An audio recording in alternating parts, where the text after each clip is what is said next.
This is photography as we know it.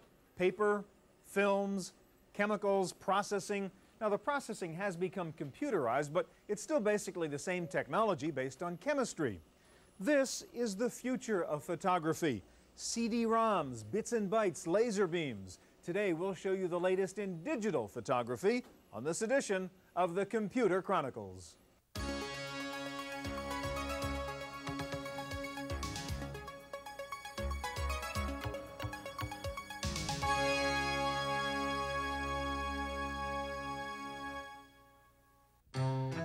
Computer Chronicles is made possible in part by Hewlett-Packard, working with industry leaders to ensure compatibility across the board and across the network. HP PCs, you're looking at partnership in a whole new light. Additional funding is provided by LaserJet printers from Hewlett-Packard. Everything from a new color solution to models designed specifically for small businesses. HP LaserJet printers. You do your job, we'll do ours.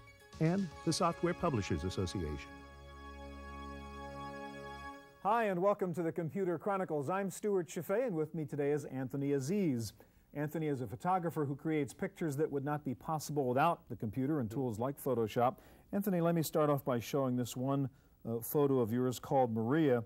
And as you can see, this is a kind of jolting image when you first look at it. Let me ask you, before we get to the computer, what are you trying to say with this kind of photographic art, Anthony? Well, very basically, what I'm interested in doing is to create a series of images that will somehow express the relationship between humanity and technology and how we become more detached from each other and more we're relying more on machines as we get more involved with this. And ironically, we're relying on the machine to tell this very story, right? Exactly. All right, let's go to Photoshop over here, and this is the image of Maria on the computer. Go back to the original photograph before you did the Photoshop work on it.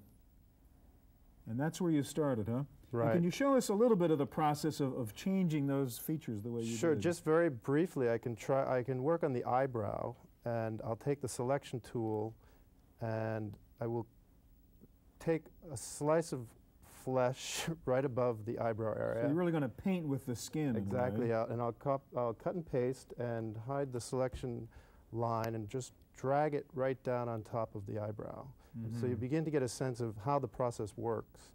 And the same thing with the eyelash area. So you could steal some skin from the cheekbone.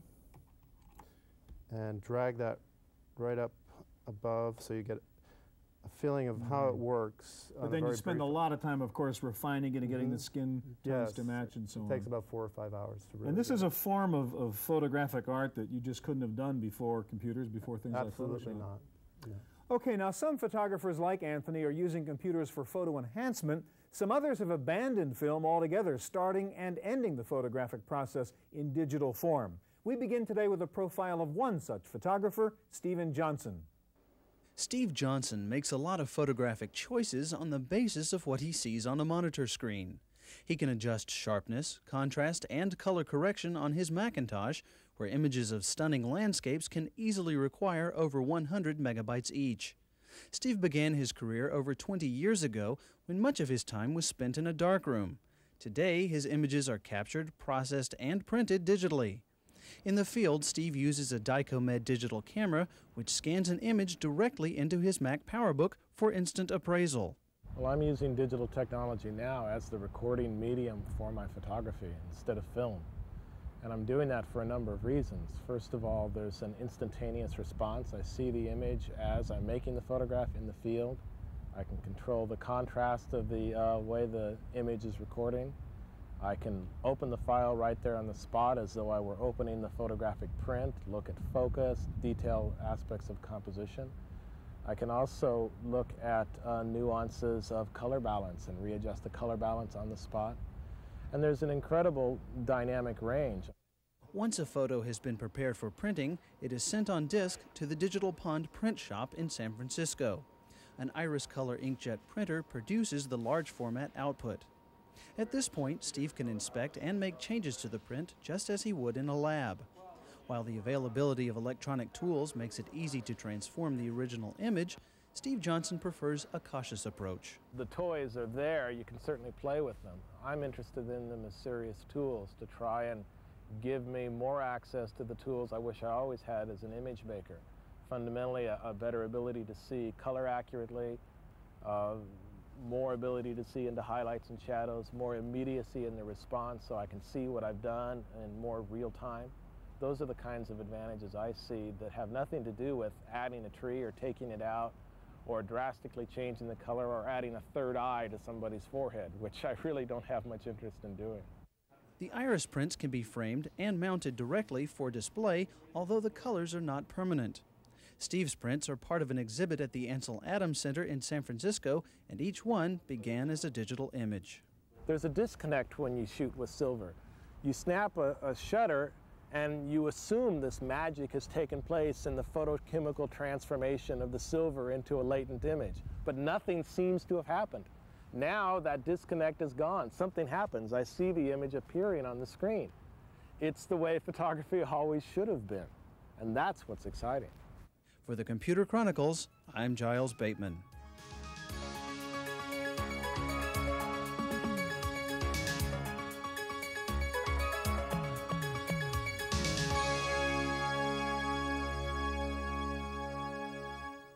If you use a regular film camera for your photography, you have to find a way to get your photos into your computer if you want to do digital enhancement.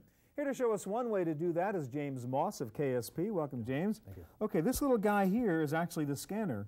Correct. Pretty small. And I could take, what, my 35mm slide? That's it. And just slide it in there and scan it? Slide or negative. And what's this guy? This is the negative holder, so you can take any 35mm strip and just slide that in. And just slip it in there, slide it in there, and boom, that's it. Okay, we're not going to waste time actually scanning, but you've already pre-scanned something, and show us now how we can manipulate the images once we scan them in using CoolScan. Okay, you have plenty of controls here, not only choosing what film type you have, but you can set your width or height and lock that in if you need to. And by that, over here in this bar, we can see how we can adjust this and keep the same axis. All right, so we have this aspect ratio no matter what. We can control the brightness, contrast, red, green, or blue cast that you get from anything with these slider controls. However, if you really want to do some good manipulation and some elegant manipulation, they have the curves box. With this, we can control the midtones, as we can probably see here. And if we really need to, we can click on lock down a couple points and just move the highlights, or come down here and just move the shadows. And to really do a good job here, the CoolScan will allow you to choose your endpoints for highlights and for shadows. When you say choose your endpoints, now what does that mean? Okay, what endpoints will do for you, it's telling the scanner what parameters you want to work within. Okay, if you have too much in the way of highlights, you're going to blow out some details. If you have too much in the way of shadows, they're going to be details you're just not going to see. And this will allow you to, let's choose a couple endpoints here, and just adjust the midtone just a little bit. So we can open up highlights, shadows, or anything we want, or create any kind of crazy effect. All right, so really with CoolScan, you really have this software that lets you process these. These are actually previews of the scan before you'd actually go out and do something with it? Exactly. This is at 72 DPI. It's a proxy, if you will, of what the final image is going to be. And how high resolution can you actually get with this? You can make a 2700 DPI file with this, and that will, for most of us, that comes out to about a 25 megabyte file that you'll actually be scanning with. And how much does CoolScan sell for? These sells for under $2,000. We have them for $17.99 right now. Pretty cool. Okay, thank you very much. All right, thank you. All right, let's move over here. All right, now if you want to do the total digital thing, you need a digital camera. Here to show us Apple's new QuickTake digital camera is Dan Alberg. And I guess also you've got to manage the photos once you put them in there. We'll get to the software in a second. This is the QuickTake 100. Just give us a little guided tour through that one, Dan. Well, it's pretty much like an Instamatic camera. Simple lens, look through the viewfinder, point and click, and it will take your picture. Okay, and how do you connect it into the computer? You connect a serial cable through the side here into your computer, and then from the software such as PhotoFlash, you can then control the camera to automatically download all of the photos onto your computer. So the computer kind of sees this as just another drive? Exactly. You can mount it actually as a drive on the desktop, or you can just control it directly. Okay, so you take your photos, you put them into the computer. Now let's talk about the software, and that's PhotoFlash. Yes. This is 2.0, I guess we're looking at. That is correct. And first of all, the task is to manage, I guess, and catalog all that stuff, all the photos you put in there, which is not easy because they're not words. How do you manage photos? You manage photos in catalogs that contain thumbnails or preview small images of the various photos. And we have a catalog open here. Once you've gathered catalogs of your various photos, you need to do things such as finding photos appropriate for your particular task at hand. One of those might be looking for images similar to a photo that you've selected. So we have a search for similar image capability that we can actually go through, look through catalogs, and bring up images that resemble an image that we've selected. Now, how's it doing that? How does it know what a sunset is or what a skyscape is? It's essentially visually looking at the preview thumbnail and comparing that to the other thumbnails in the catalogs. It's literally saying, find me pictures that have the same visual characteristics as this picture.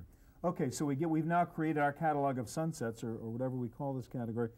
You can go in now and actually do regular enhancement work using the Photo Flash software? Correct. Once you found the photo that you want, you just double-click on it, and it will open up the photo. If that's from a photo CD not currently available, it'll ask you to insert that CD. Okay.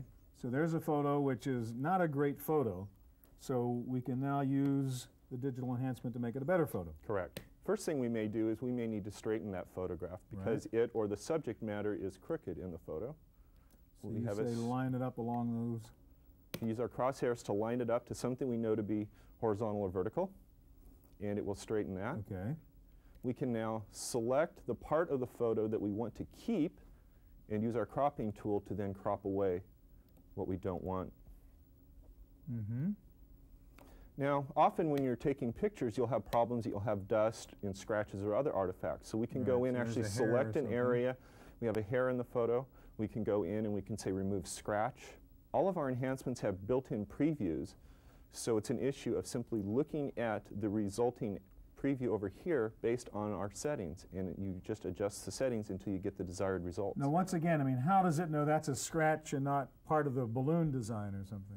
It's the algorithms in there, and it's simply looking at the fact that there's something that's linear in nature that is unique and different to the background. This is pretty smart software. Yes, it is. Okay, what else can we do? What other kind of cleanups could we do in that photo? Well, a lot of things. Typically, people will find that the brightness and contrast is not optimal, and this is no matter what source of a photo. So we can go in and use our brightness and contrast tool. And a nice thing about the preview is we can move around to find a part of the photo that gives us the best results. We simply adjust our controls until we get the desired effect. So you're playing with the brightness and contrast now. And we just adjust that till we get the desired effect. Click on Enhance, and then it'll apply that to either a selected part of the photo or, in this case, the entire photograph. All right, now how about that? You did brightness and contrast. We've done there's sort of simple things in cropping and straightening up. Can you actually play with the colors, play with the focus, and sharpen it, that kind of stuff? Yes, you can. We can sharpen a photograph. We can also adjust the colors in a photograph. So in this case, this photo is called Gray Day, but those clouds actually look a little bit blue to me. So we can go in and actually bring down the amount of the blue in that photograph. And it's nice, again, you can look at the before and after at the same time. You actually see that now the clouds do, in fact, look gray. Okay, and with the sharpness, how does that work? The sharpen is pretty straightforward. We just say do it. Just say do it. We find something that looks to give us an example of the benefits of the sharpness, and the crowd down here can definitely benefit. And by adjusting it until we get the desired effect, and click on Enhance, and then it will sharpen up that photograph. So being a good photographer these days is sort of half taking the picture right, but half coming back into the computer and then fixing up the picture. Fixing it up so that it outputs to your color or grayscale printer the best quality possible. Okay, thanks a lot. All right, now one of the problems with creating great photographs in your computer is how do you get them out of your computer? How do you print them? Let's take a look at two solutions. The introduction of digital prepress provided photographers with new electronic tools for finishing their work. Photographs became pliable objects that could be changed slightly or transformed by digital means. Even the printed output became a digital rendering of the original. But while the process was faster, the output was less durable, fading quickly when exposed to light. A small company located near Sacramento, California, called Evercolor, believes it has found the answer to prints that fade away, and it's a marriage of old and new technologies. Well, we've combined using digital technology to make color separations so that we have complete control over the color, and then we've developed some proprietary pigment materials that allow us to print one color at a time using the CMYK pigments on a hand transfer process, that very much a craft process, to yield an outstanding color print. The EverColor process begins by scanning an image into a Cytex workstation, where it can be cleaned up and color corrected. An inkjet print serves as the test sheet for the photographer's approval. Finally, an image setter produces 4 high-resolution separation negatives, which are bonded together and assembled by hand. EverColor expects the color pigment prints will last several hundred years. The carbon pigment process goes back to the 1850s, late 1850s. There was the first time it was ever used. So that process of making a print was developed even further in the 30s, 40s, 50s, and then abandoned because it was too expensive, and the separations, well, the conventional dye transfer took over. But nowadays, with the digital technology, we're able to get separations that are far, far superior to what is ever able to be gotten through standard photographic processes. EverColor has added a final digital element to its handcrafted prints. The durable photographic prints will be sold on the internet through a new service called ArtLink. Users of the online catalog will be able to search a database of photographers and artists, view high-resolution images, and order online. Some art is hard to find where actually to buy. You may have heard of a famous photographer, artist, and gee, how do I purchase that piece? It may cause you to drive across the country to a gallery that represents that artist. A lot of art sells in Carmel or different, art culture areas. And ArtLink, you can view many noted, recognized artists at your home, at your leisure, and view the pieces and actually see what you're going to be buying. For the Computer Chronicles, I'm Giles Bateman.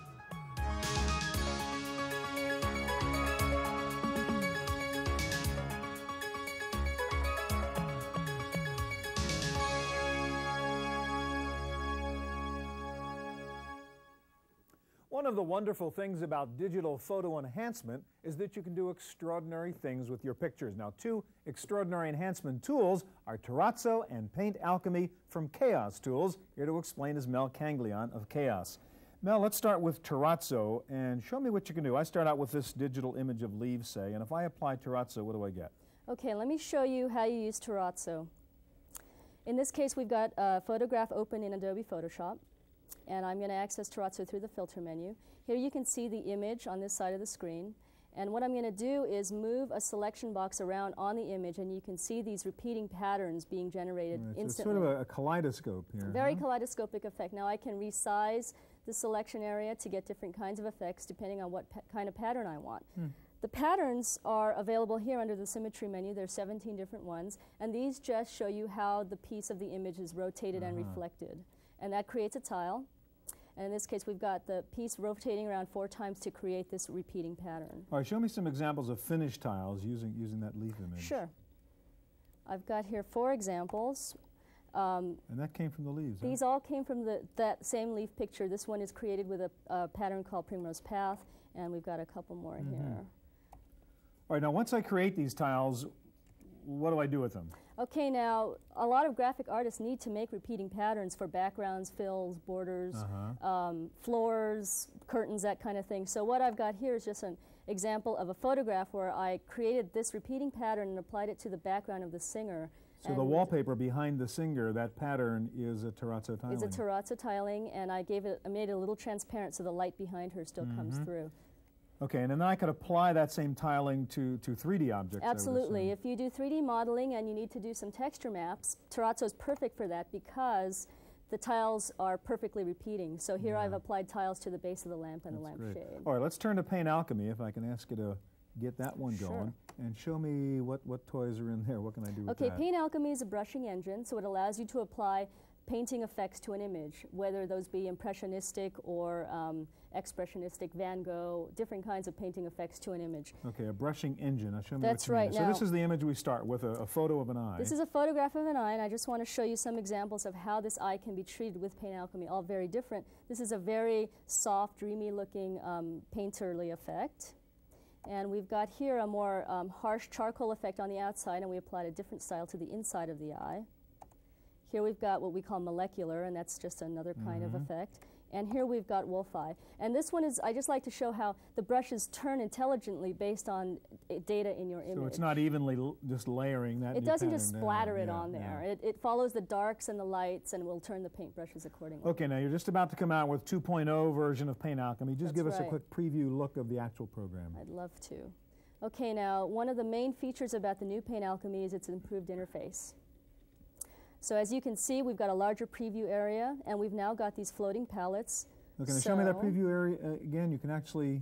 Sure. I can move my preview area around, and when I click preview, I can see what kind of effect is going to happen to the image. Okay, and there are your brushes on the left and the different palettes you can draw That's from. right. I've got all these different ways to control the brushes, how opaque they are, what size they are, and those can vary based on data in the image.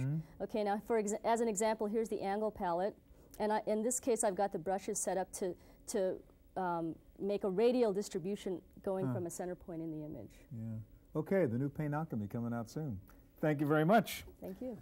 Okay, now Adobe Photoshop has been the kind of de facto standard for computer photo enhancement, but new programs are coming out on the market that provide very similar functionality. One of them is Picture Window from Digital Light and Color, and joining me here is the company's president, Jonathan Sachs. Hi, Jonathan. So we don't need a Macintosh. We can work on Windows and do this kind of stuff too. That's right. And I guess you would argue, in fact, that Picture Window even does some things Photoshop doesn't do, right? We got a few tricks up our sleeve. All right, show me some of the things you can do with Picture Window. All right. Let me start by reading in an image here. I'm going to start with an image which has a color cast to it. It has a pinkish color that's superimposed on the image. So I shot these trees, but the color looks pretty crummy, actually. That's right. And I'm going to color balance that really quickly. All I have to do is find a little piece of the image that has some color I want to get rid of. I can quickly preview, and you can see how we've taken all the pink out of that. So you grab the pink on the wood, said, I don't really like that look, and now it looks like green trees on green grass instead of pink trees on exactly. pink grass. If that's what you want, you click OK, and it redoes that for the whole image. Okay, now you can also do something really cool here, perspective adjustment. Show me that. That's right. Ordinarily, you would do this with an expensive lens, and we have a way to do this electronically. This is a photograph of Longfellow's house in Cambridge, and it's obviously kind of tilted off and doesn't look straight up. It's basically shot from close-up, which makes the verticals angle inwards. So we can superpose a grid over the image, and to straighten out the building, all we need to do is line up the grid with the horizontals and verticals. And take a quick preview. If it looks okay, we can go ahead and do that. So you're actually warping that and cleaning up that perspective. That's right. It'll take each of those little boxes and make them square. And there's the final result. And can you show us one side by side so we can actually see what happened there? Sure. Let me just quickly reduce these. And there's the before and there's the after. Sure solves it. All right, another neat thing you can do is cloning, where you solve problems in a picture that are really hard to solve. Show me that one. Okay. This is an image that has a traffic sign in it, and I'm going to quickly... It's really ugly as that picture up. That's right. So you can like paint steel leaves, basically. Exactly. And hide it? What I'm going to do is take a little piece of the background here, and you can see from the circle where it's going to copy from, and paint that right over the sign. So you're painting with the leaf background over the sign, and boom, you're taking that ugly and that's all it sign takes out of the picture. That's great. Real quickly, run through. I know you have a kind of quick mode where we can look at a couple of the features very quickly. You won't do them, but just show me the before and afters and a couple other things you can do with Picture Window. Okay, this is an excerpt from a little multimedia presentation we're putting together. And we've put together some before and after shots. This is a... That's an old photo that's been crackled and... Well, it was scratched, and we can take out all the scratches and the justice of the piece as well, right from the middle here. I'll show you a few of the special effects that we can do. And there's a whole range of these, and this is the image we're starting with. We can throw text on it. We can do all kinds of strange effects like solarizing and posterizing it, adjusting the contrast, throwing noise on it, vignetting the edge, and so on. Okay, Jonathan, one of the problems, if you will, with some of the things like Photoshop is for the average typical photographer guy. I mean, these are kind of complicated to use. Are you saying that a sort of a normal person can do something like picture window and still use digital photo enhancement? That's right. We've designed this for the amateur photographer, not for the professional. All right, another thing you do, you have a service. I mean, the problem was we talked about before, how do I get this out of the computer so I can have a real print? How do I do that with picture window? Exactly. We have an ordering feature. You can order prints right from within the software. They get copied onto floppy disk, which you mail to us, and we send back really high-quality prints. All right, Jonathan, thank you very much. That's our look at digital photography. Remember, you can talk to us online on the Computers on Television forum on CompuServe. The command is Go Chronicles. We're always interested in hearing from you. Thanks for joining us. I'm Stewart Cheifet. We'll see you here next time on the Computer Chronicles.